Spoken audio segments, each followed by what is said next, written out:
Olá, turma. Estamos aqui de novo para dar continuidade à parte de evapotranspiração, né? E hoje vamos falar de mais alguns métodos de estimativa de evapotranspiração, ok?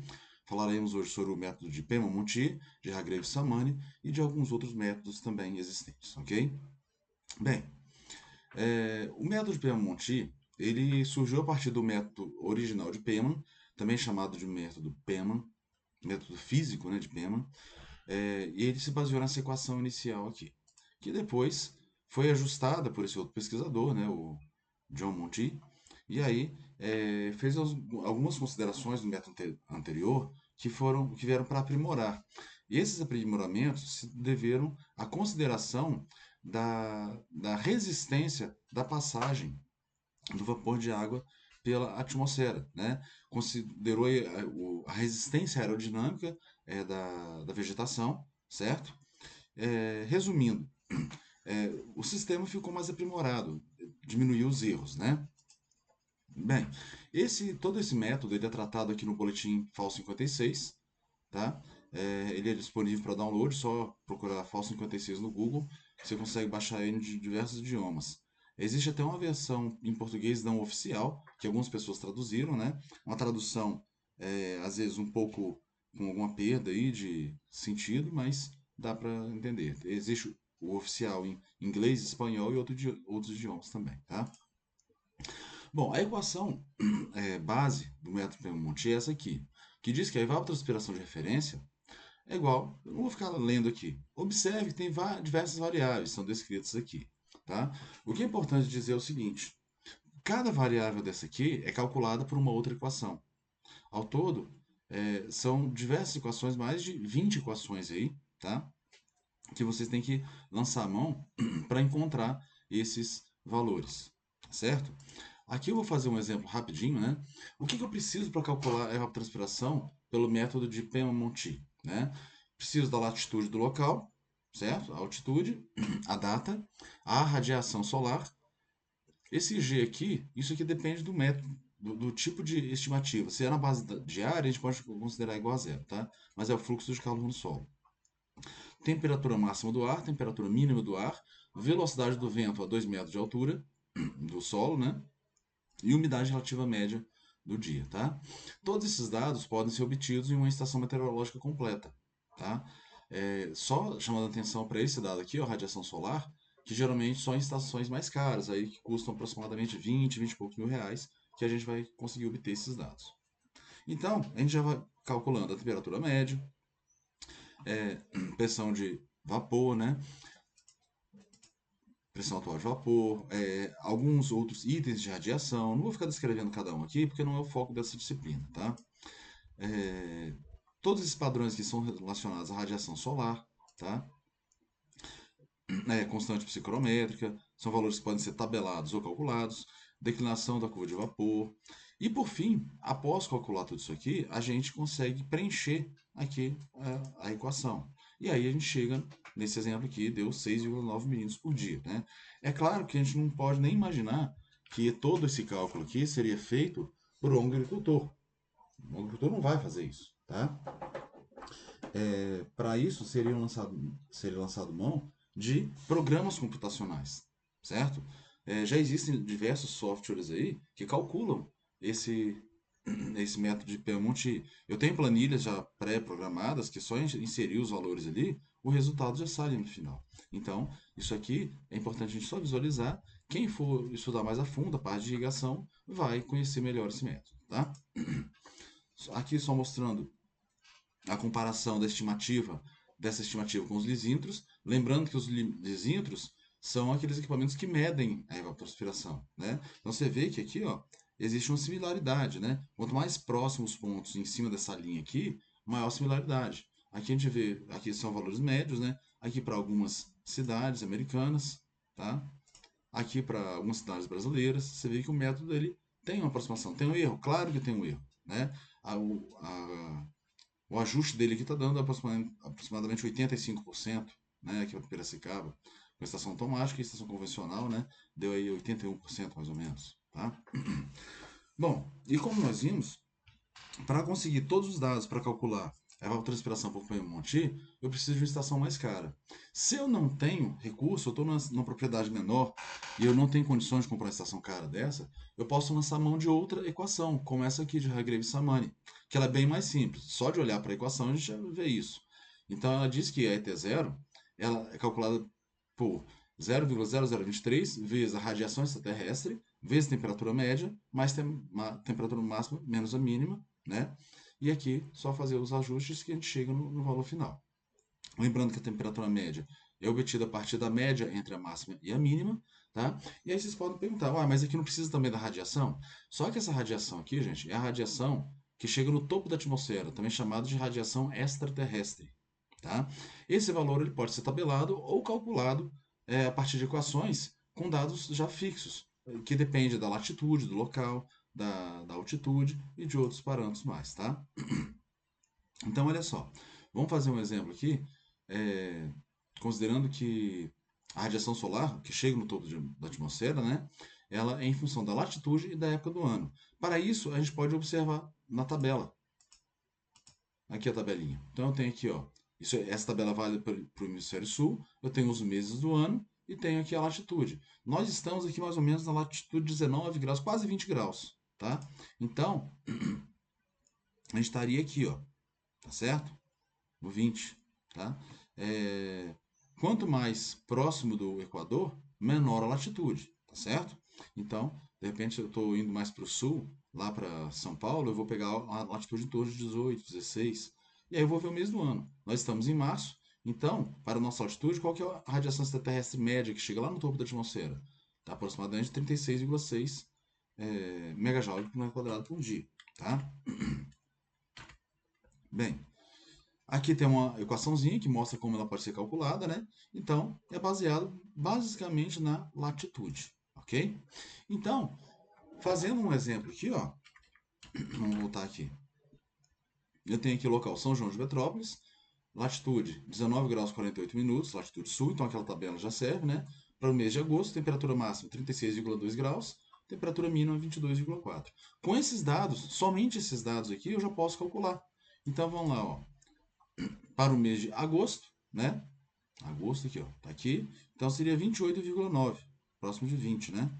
Então, eu vou vir aqui, ó, na equação. Ali, claro, eu fiz uma aproximação, tá? Eu vou converter a radiação de megajoule para milímetro, sabendo que 1 milímetro é igual a 2,45 megajoule por metro quadrado por dia.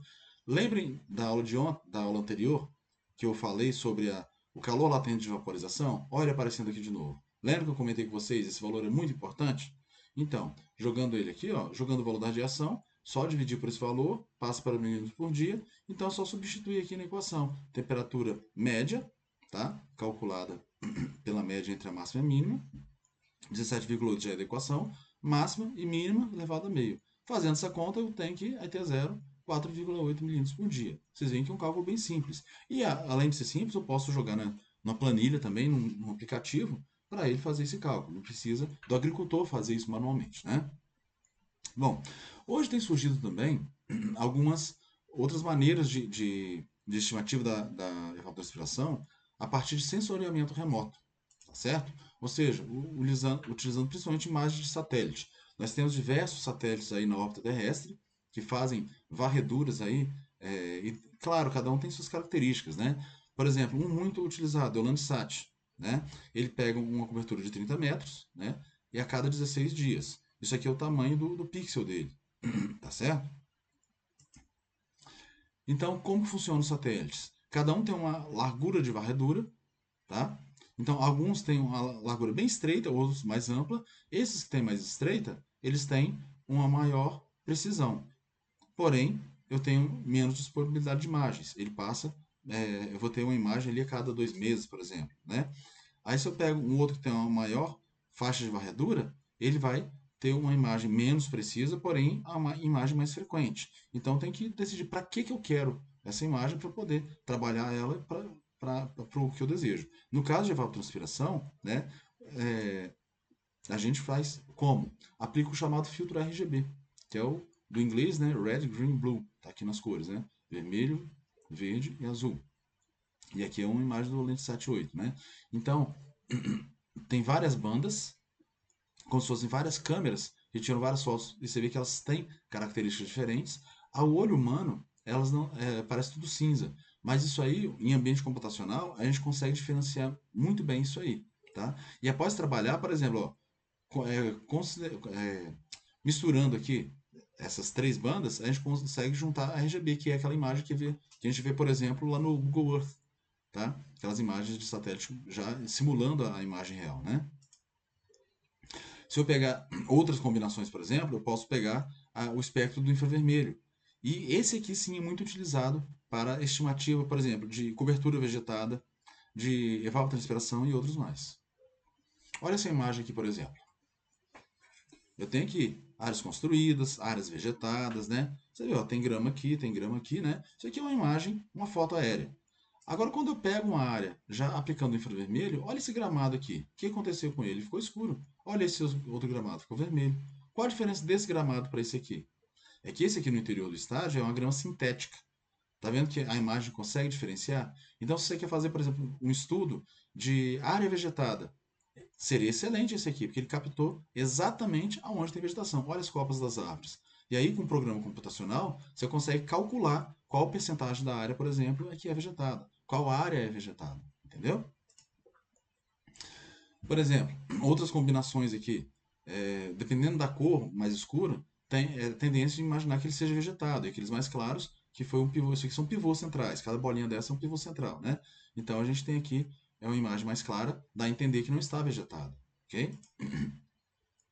Esse outro aqui, ó, nessa outra imagem, já vê que não está tão homogêneo, então está esparsamente vegetado, né? Já está diferente. Então, ou seja, vai depender da combinação de como você vai analisar essas imagens, ok? Cada banda daquela, a gente pode fazer diversos tipos de combinações, dependendo do que se interessa estudar. Então, existem inúmeros índices aí, e sempre tem surgido mais. Hoje, você tem trabalhado muito com NDVI, tá? Que é o mais comum para essa questão de área vegetada. Olha aqui uma aplicação. Isso aqui é uma imagem tirada sobre Brasília. Aqui os lagos, né? Para que isso é importante? Uso do solo, cultura, cálculo de biomassa, de produtividade, de demanda hídrica, até de salinidade do solo já é possível a gente obter a partir de imagem de satélite. Tá? Olha que interessante esse estudo aqui. Esse estudo foi feito numa área que eu desenvolvi meu trabalho de doutorado, tá? E cada bolinha dessa aqui é um pivô central. E aqui tem as datas. Observe esse pivô aqui, ó. Tá vendo? Tá vendo que tem uma certa diferença? Aqui no centro tem uma parte mais vermelha, aqui tem um halo um pouco mais verde. Quanto mais vermelho, mais bem irrigado, mais bem vegetado é. Tá certo? Então observe que a evolução. Aqui está levemente verde, né? Aqui começa a aparecer um azulzinho, mais azul, mais. Quanto mais azul, quer dizer que está mais seco. Curiosamente, foi esse pivô que eu fiz um trabalho, e aqui onde está esse halo azul, esse anel azul, foi onde eu mudei os bocais do pivô central para aplicar menos água, para fazer um estudo de estresse hídrico em cana-de-açúcar. E você vê que na imagem de satélite isso apareceu nitidamente. Claro que a imagem aqui ela não está aproximada, né? Quando eu aproximo, cada pixel desse aqui pode nos trazer informações valiosíssimas, tá certo? Baseando nesses conceitos, tem sido desenvolvido um aplicativo que pode ser acessado nesse link aqui. É só copiar esse link, tá? Digitar lá na internet que você vai acessar. É o programa chamado eFlux. É um programa desenvolvido na parceria da NASA com a Universidade de Nebraska. Por isso que quando você abre aparece aqui o ícone. Você pode arrastar esse ícone para qualquer lugar do planeta, tá? Que tenha cobertura de satélite, né? No Brasil, por exemplo. Por exemplo, olha aqui. Eu arrastei o ícone para em cima da escola. Se eu quiser estimar a evapotranspiração aqui nessa região, eu vou configurar aqui, selecionar a data, né, que me interessa, e ele vai apresentar as imagens disponíveis para aquelas datas. E a gente vai ver, ele informa também a cobertura de nuvens. Por exemplo, qual que seria mais interessante aqui? Essa com menor cobertura de nuvens. Se eu chego lá, tem lá 80% de cobertura de nuvens. Qual a confiabilidade que eu tenho da imagem? Nenhuma. Então, para aquele dia eu não posso estimar. É claro que isso aqui é baseado em imagens passadas. Mas num futuro breve, a gente vai ter essas imagens na escala quase que diária. Então, permitindo a gente estimar a evapotranspiração daquela região para para finalidade de irrigação, né? Aplicando o filtro, ele mostra que, você vê, ó, nossa região está por aqui. Então, ó, onde está esse marronzinho claro, está próximo de zero. Onde está o marrom mais escuro aqui, ó, 2 milímetros por dia. Onde está esse azulado aqui, 4. Onde está mais esverdeado, 6. Se tiver esse verde mais escuro, tá, que quase não está aparecendo aqui, seria 8. Então, a evapotranspiração nessa região está variando aqui, ó, em torno de 2, bem baixinha, né? Possivelmente era região mais montanhosa, né? Aqui, já vai chegando lá perto de Colatina, ó, olha a evapotranspiração em Colatina. Muito maior, já chega a 6, por quê? Região mais quente, não é? Então, aqui perto de Baixo Guandu, Colatina, né? Então, claro que precisa ser aprimorado, mas ele já está em uma boa evolução esse projeto. E em breve a gente vai ter alguma coisa mais significativa, tá? Bem, gente, era isso que eu tinha para apresentar sobre estimativa, tá? Qualquer dúvida pode mandar lá no WhatsApp. Até a próxima.